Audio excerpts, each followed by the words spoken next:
অত্যন্ত ঝাঁকজমকপূর্ণভাবে সোমবার ৬ মে সকাল ১১টায় কুলগাঁও সিটি কর্পোরেশন কলেজ অডিটোরিয়ামে সিনেমা রেড কয়েন প্রদর্শন করা হয়েছে। রেড কয়েন সিনেমা দেখে শিক্ষার্থীরা তাদের অনুভূতি ব্যক্ত করেন।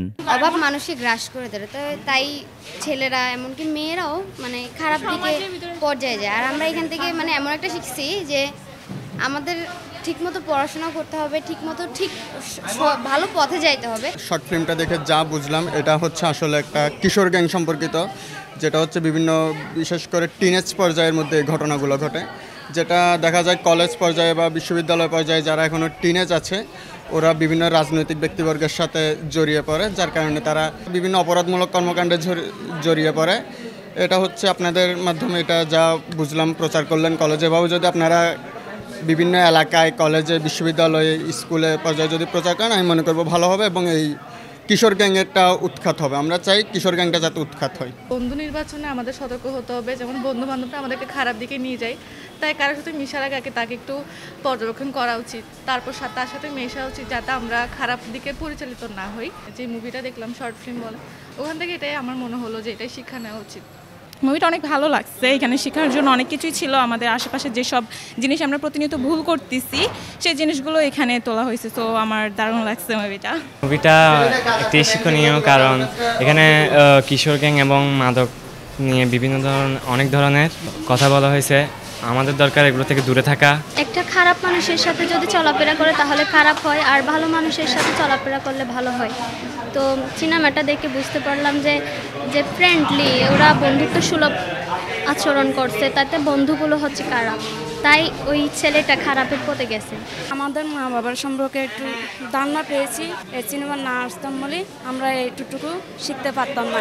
রেড কয়েন সিনেমা কেমন লেগেছে এমন প্রশ্নের জবাবে কলেজের অধ্যক্ষ মোহাম্মদ আমিনুল হক জানান, এই সিনেমা প্রদর্শনের মাধ্যমে বা যারা আজকে দেখেছে আমাদের কুলগাঁও সিটি কর্পোরেশন কলেজের শিক্ষার্থীরা, তারা এই সিনেমা উপভোগ করেছে, দেখেছে এবং তাদের মধ্যে যে সামাজিক অস্থিরতা, যেটা আজকে আমরা দৃঢ়ভাবে বিশ্বাস করব, তাদের মধ্যে অনেকেই হয়তো এই কিশোর গ্যাং থেকে যারা আছে তারা এই দিকটা থেকে তারা নিজেকে দূরে রাখতে পারবে।